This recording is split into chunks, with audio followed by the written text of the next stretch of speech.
So you have a webinar coming up. You want to prepare for it.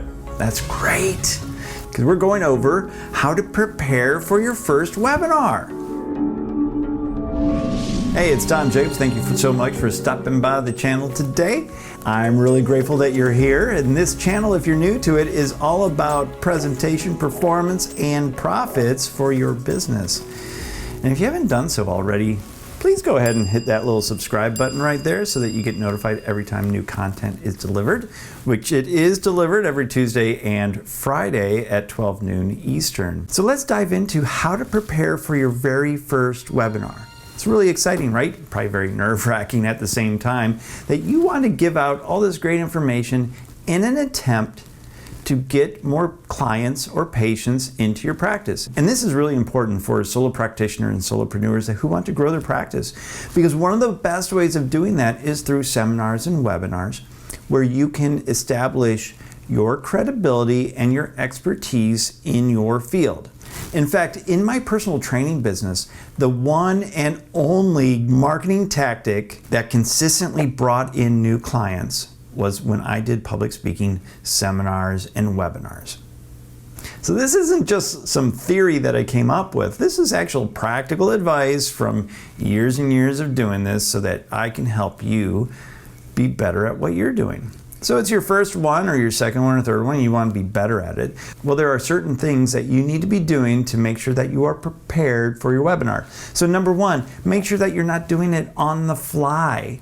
Like if you don't have your scripting all set up in terms of what you want to say, when you want to say it, then it's not going to go over very well. You want to make sure that you have your scripting set out so that you take people on a journey towards the place that you want to take them, which is ultimately to take the next step, which might be a phone conversation with you or purchase your program right off the webinar. Don't do it on the fly. Don't make it up as you go. Make sure that you have an outline and you know exactly what you're going to say. The second thing that I see all the time that makes really no sense to me is slides with like words and lots and words and lots and words and lots of words. And it's almost like death by PowerPoint. You want to have a picture, not a bunch of words.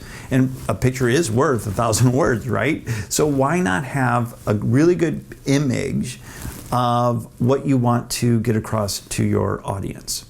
Instead of just words and words and words, which they have to read while you're talking. And unless you're speaking exactly what's on the screen, which I don't absolutely recommend, they are either listening or they're reading, one or the other. They're not doing both. And you definitely want them to be listening to you while they're looking at an image and getting this image in their head without having to read a lot of text. So no words, just images or limited words, and mostly images in the PowerPoint presentation that you might have.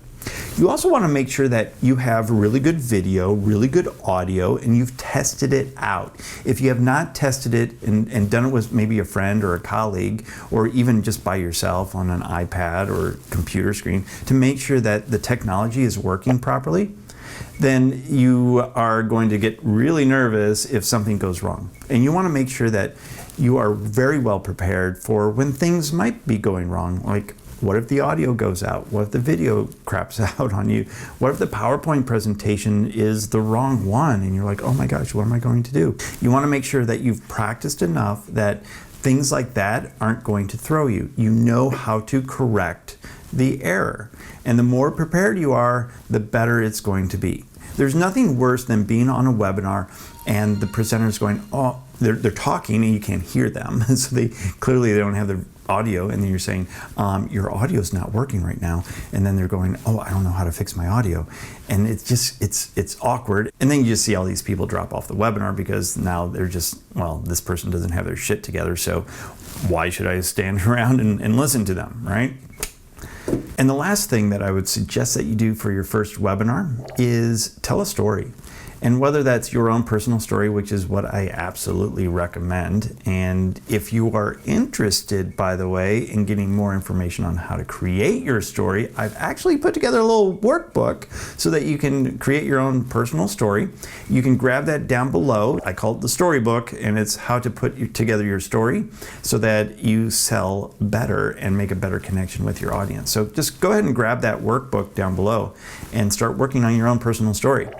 and then integrate that into your webinars so that people get to know, like, and trust you a lot better. You can also use that same format for creating client testimonial stories in terms of how you've helped people in your target audience. And ultimately, those are the people that are going to be watching the webinar. So you want to make sure that you're relating to them on how you've helped people just like them get the results that they want. A few quick tips on how to prepare for your first webinar. I'm super excited for you for doing that webinar. If you want to go ahead and just send me the link to your webinars, and maybe I'll go and give it a good old critique and let you know what I thought about it and what things that I think that you might be able to improve on, or what you did really well. I'd love to be able to do that for you. And I've also put a little playlist here of some of the best videos that I have, kind of how to get started on this channel, and another video right here that is specifically designed for you. So until next time, you have a great day.